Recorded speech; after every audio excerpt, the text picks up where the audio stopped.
Magic Treehouse, Book Number 31, Warriors in Winter, by Mary Pope Osborne. Chapter 1, Way of the Eagle. Wake up, Jack. Jack opened his eyes. The light was dim outside his window. His sister Annie was standing by his bed. "What's going on?" he asked. "I heard a weird sound outside," said Annie, "and guess what I saw?"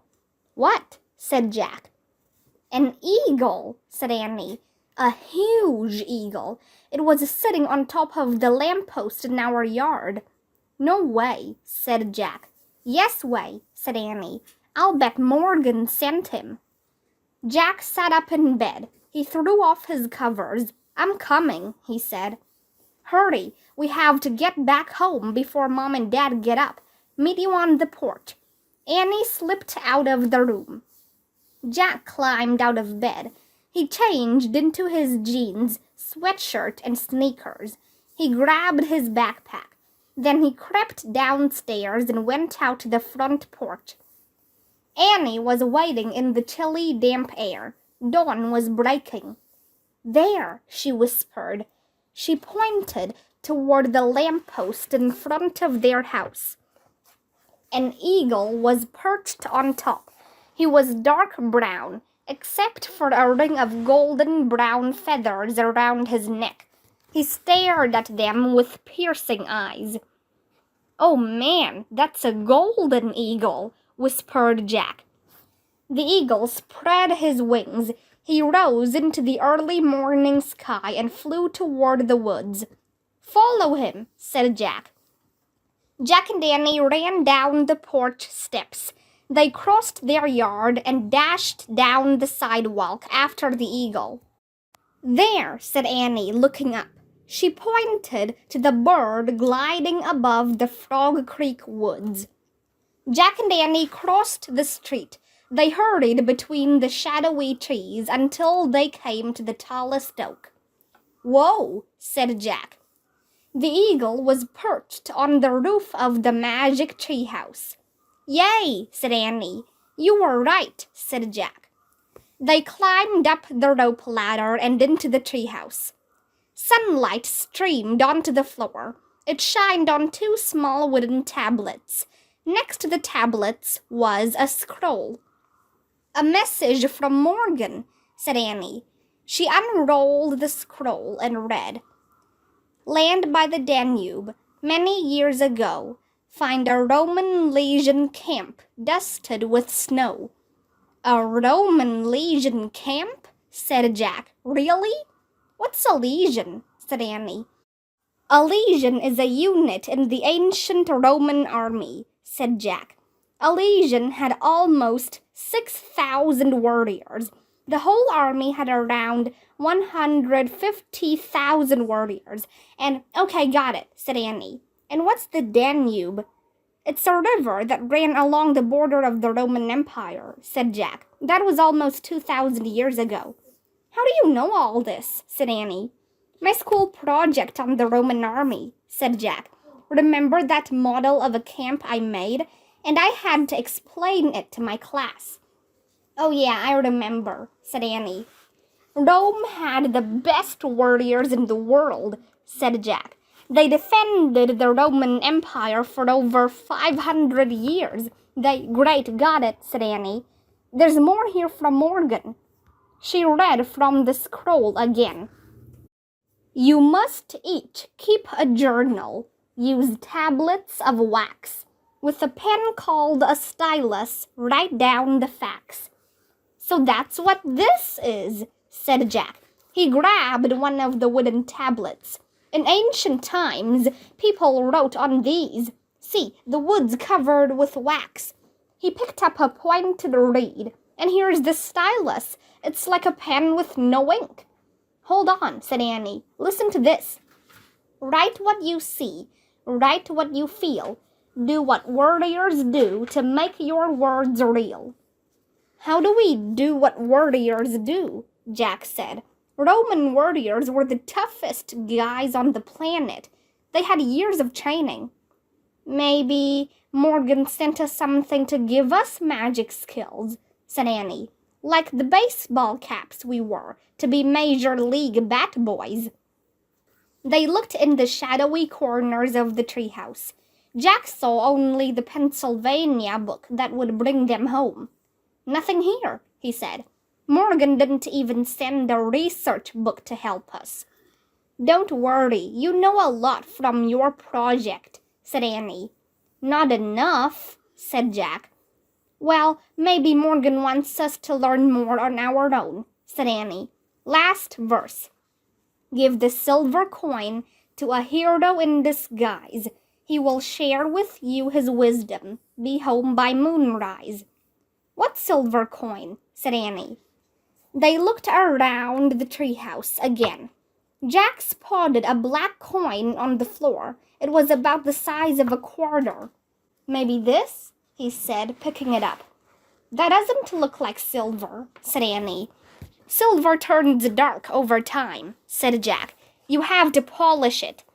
Okay, we can do that later. Let's go now, said Annie. How? Said Jack. There's no research book to take us to the right place. Said Annie. I have an idea. I'll just point at Morgan's words. She touched the rhyme. I wish we could go to a Roman legion camp on the Danube.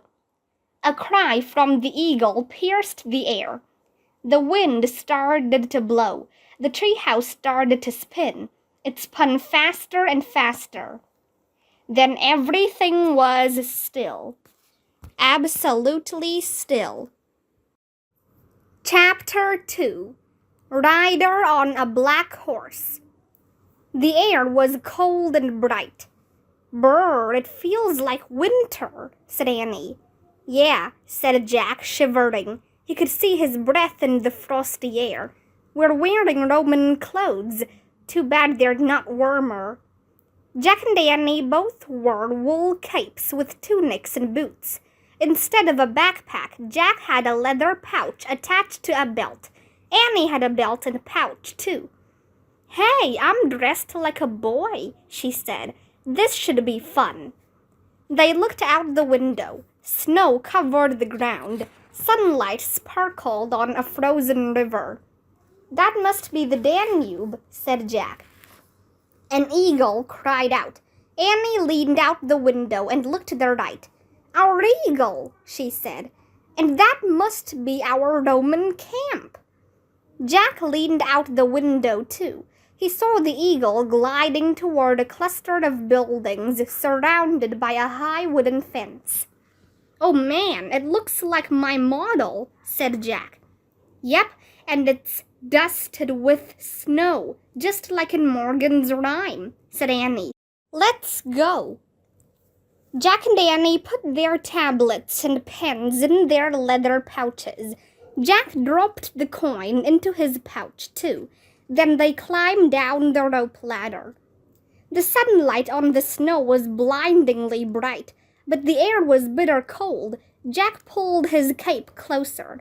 The thick wool was warm and scratchy. Before we go any farther, maybe we should write something in our journals, he said.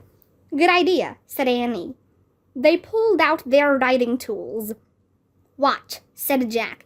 He pressed the pointed reed into the wax and wrote a W. Got it, said Annie. But we should write small so we can fit everything in. Jack wrote winter. Then he looked at Annie, writing her own notes. What are you writing? He asked. Rider on a black horse, she said. Where? Jack said, looking around. Against the sun, said Annie. Jack shielded his eyes and looked at the bright horizon. A rider on a black horse was trotting over the frozen ground between the river and the camp. He wore a helmet and a red cape. Oh no, thought Jack. Should we climb back into the treehouse? Hi, Annie called, waving. The rider raised his hand in greeting. He trotted over to them. His face was mostly hidden by his helmet. Hail, children, are you lost?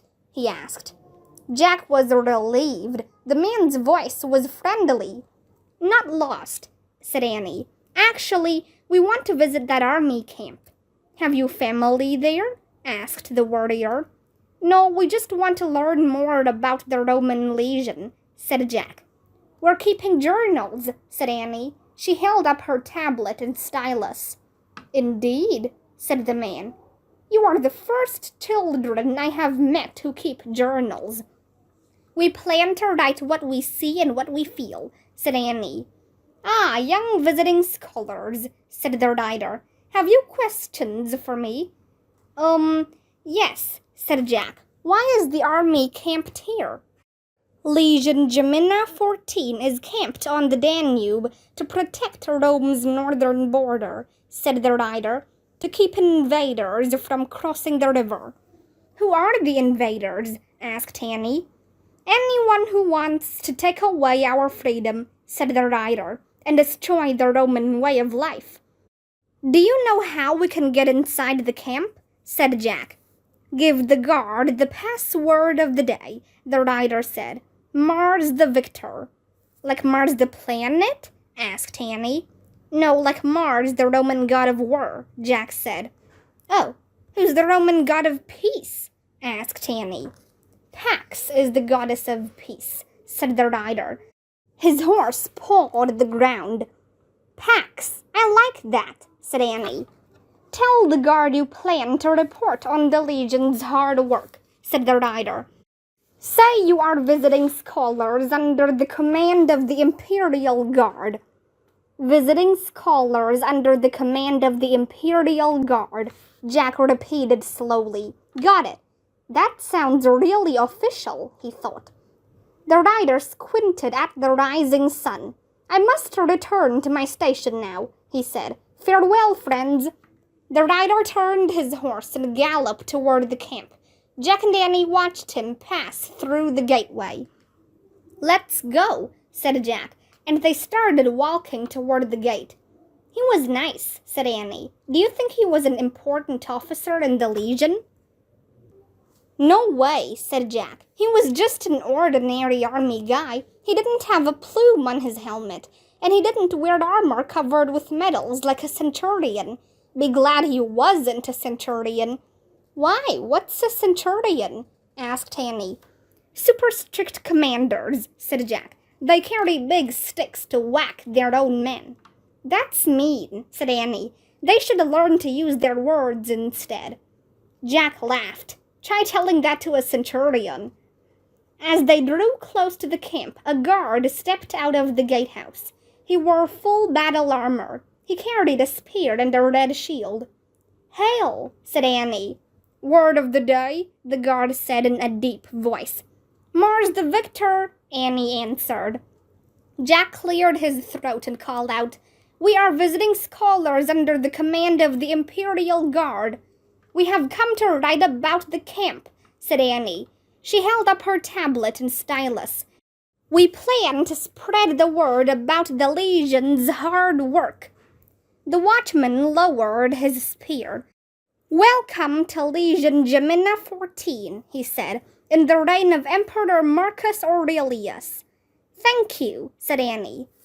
She and Jack walked proudly past the guard. They passed through the gateway and entered the Roman camp.